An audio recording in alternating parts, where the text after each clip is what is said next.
Hello, welcome back to my channel. And for today's video, ang sasagutin naman po nating tanong ay yung tanong ng isa nating sender na kung saan ang valid daw ba yung pagtanggal sa kanya ng kanyang employer sa pamamagitan ng pagsasabi na hindi siya nag-qualify as a regular employee sapagkat siya ay nasa kanyang probationary period pa lamang. So nung tinanggal siya, ang sabi ng kanyang employer, hindi siya qualified to be a regular employee. Ito nga ba ay valid? So yung case niya ay very similar sa case natin na may GR number 186243 na desisyon na nito ng Korte Suprema noong April 11, 2011. So itong si employer, hinar niya si employee para sa kanyang resort.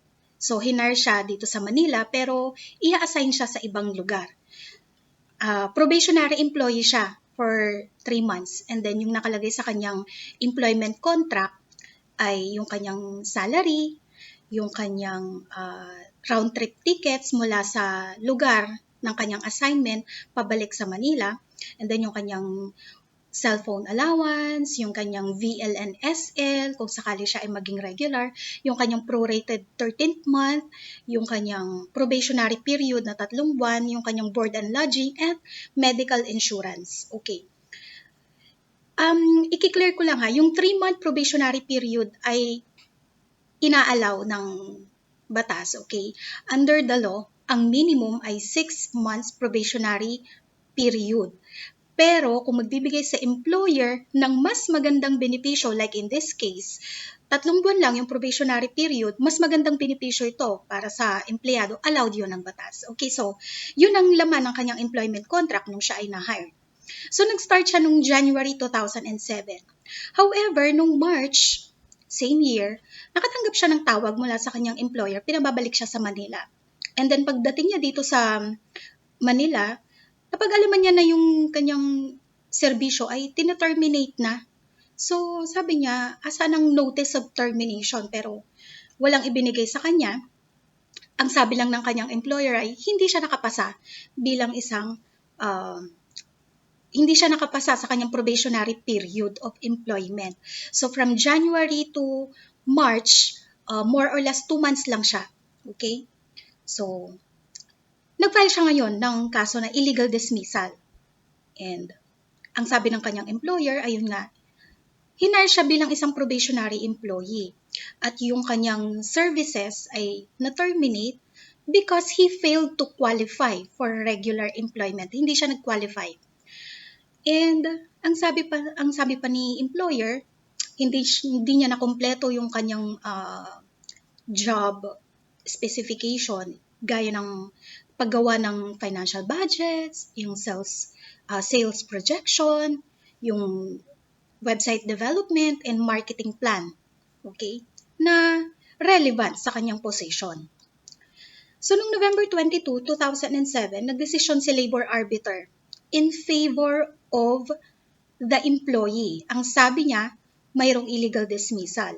So, pabalikin mo sa kanyang posisyon itong empleyado, bayaran mo ng kanyang back wages mula nung March 2007 until reinstatement. And babayaran mo siya ng moral damages, okay, and exemplary damages in the amount of 100,000 pesos. So, umapila itong si employer sa NLRC. And pagdating sa NLRC, ang sabi ng NLRC, babayaran yung salary doon sa unexpired portion ng kanyang kontrata. Yung from, 'di ba, 3 buwan yung kanyang probationary period. Pero nung terminate siya, hindi kompleto yung 3 buwan. So, ang sabi ng NLRC, babayaran mo lamang yung natitirang period mula doon sa 3 buwan na probationary period ng kanyang employment. So, hindi yung buong back wages. And ang sabi pa dito ng NLRC, dismiss yung complaint ng illegal dismissal. Okay, so umapila ngayon itong si empleyado sa Court of Appeals. Pagdating sa Court of Appeals, sabi ni Court of Appeals, hindi na po pwedeng pabalikin sa kanyang posisyon itong empleyado kasi meron ng strained relationship sa pagitan ni employer at saka ni employee. Therefore, separation pay na lang ang ibibigay. 1 month pay for every year of service. And in this case, hindi pa naman siya naka-isang taon. So, 1 month, okay? So, nag-motion for reconsideration, itong si employer, denied, umapila siya ngayon sa Supreme Court. Okay? So, tingnan natin kung anong sasabihin ng korte tungkol sa probationary employment. Under the Labor Code 281, probationary employment shall not exceed 6 months. Okay? So, allowed ba na mas mababa ang probationary period? Yes. Hindi lang siya dapat lalampas sa 6 na buwan. So, pwedeng 2 buwan, 3 buwan, 4 na buwan lang ang probationary period, pero hindi po pwedeng lumampas sa 6 months. Like in this case, 3 buwan lang yung kanyang probationary period. Okay. From the date that the employee started working, unless covered ito ng apprenticeship agreement or stipulating a longer period. Okay. So the services of an employee who has been engaged on a probationary basis may be terminated for 2 ways. Number 1, just cause. Number 2, he fails to qualify as a regular employee in accordance with reasonable standards made known by the employer to the employee at the time of his engagement. Okay? And lastly, an employee who is allowed to work after a probationary period shall be considered a regular employee. Okay. So, balikan natin yung pangalawang way kung papaano i-terminate ang isang probationary employee ayon sa 281 ng Labor Code. Meron pa tayong Section 6 sa implementing rules ng Book 6, Rule 1 ng Labor Code. There is probationary employment where the employee, upon his engagement, is made to undergo a trial period during which the employer determines his fitness to qualify for regular employment based on reasonable standards made known to him at the time of engagement. Okay. So, probationary employment shall be governed by the following rules.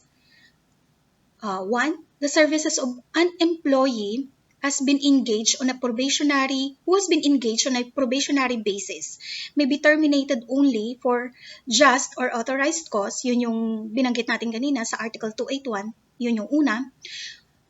When he fails to qualify as a regular employee according to the reasonable standards prescribed by the employer. Number 2, in all cases of probationary employment, the employer shall make known to the employee the standards under which he will qualify as a regular employee. Mamaya ilalagay ko to sa description ng ating video. Okay. So mula sa foregoing provisions ng law, may dalawa tayong grounds para ma-terminate ang isang probationary employee. Just cause, yun yung number 1. Number 2, when the employee fails, kapag hindi siya nag-qualify as a regular employee dahil hindi niya na-meet yung reasonable standards prescribed by the employer para siya ay maging regular employee. Okay? Pero, meron yung mga qualification or requirements. Now, in this case, etong si employer fails to specify the reasonable standards by which respondents allege poor performance was evaluated, much less to prove that such standards were made known to him at the start of his employment. So, ang sabi ng employer, terminate kita kasi hindi ka pumasa bilang isang regular employee during your probationary period. Now, ang sabi ng korte, hindi mo naman nasabi sa empleyado kung ano yung mga reasonable standards mo o kaya yung criteria mo para siya ay maging isang regular employee. Hindi mo nasabi sa kanya noong araw ng kanyang hiring date or kaya na araw ng pagpirma niya ng kontrata sa'yo bilang kanyang employer. Okay? So, hindi mo na-explain yung mga standards na yon at the start of his employment. Una pa lang dapat na-explain mo na. Okay? Thus, dahil hindi nagawa ni employer itong particular requirement na to, day 1 pa lang, regular employee na itong empleyado mo. Yun ang sabi ng Supreme Court. Due process dictates that an employee be apprised beforehand on the condition of his employment and of the terms of advancement. Anong ibig sabihin nito? Sa unang araw pa lang ng pag-hire mo sa kanya, dapat alam na niya kung ano yung mga standards na dapat niyang i-meet para maging isang regular na employee. Okay? At trabaho mo yon bilang isang employer. Kapag ka hindi mo nagawa, automatic day one, regular employee siya kaagad. Okay? So, in this case, a cursory examination ng kanyang employment contract, tandaan nyo kanina sinabi ko kung ano lang yung laman ng kanyang employment contract, salary, allowances, benefits, insurance, at saka yung kanyang probationary period. Maliban doon, wala nang nakalagay. Okay? Yung ganong klaseng employment contract shows the absence, kawalan ng standard to which the employee should comply. Walang standards, 'di ba? Para mag-comply itong employee. Wala ding nakalagay doon na itong si employee ay na-inform, okay, in writing or in whatsoever way. And ang sabi lang ng employer, kiniklaim nila na dapat alam niya na siya ay probationary employee at alam niyang may standards para mag-qualify siya as regular employee ng resort. Okay. But then, sabi ng Supreme Court, for failure of the employer to apprise the employee of the reasonable standards they needed to comply for their continued employment, the employee is illegally dismissed. So, panalo yung employee dito. Unang-una sa lahat, dapat yung kanyang kontrata ay mayroong nakasaad na reasonable standards or criteria para kanyang i-meet, like sales quota halimbawa, kung siya ay sales executive, ganon, nakalagay dapat yun sa kontrata. Day one pa lang dapat alam na ng empleyado yung mga criteria na yon. Ngayon, kung wala yung mga standards na kailangan niyang i-meet para maging isang regular employee, on the day of hiring or engagement niya, day one, regular employee na siya. Yun ang sabi ng Supreme Court. Okay? So, that's it. Mga ka-Promdi, sana nakatulong ako doon sa tanong ng isa nating sender.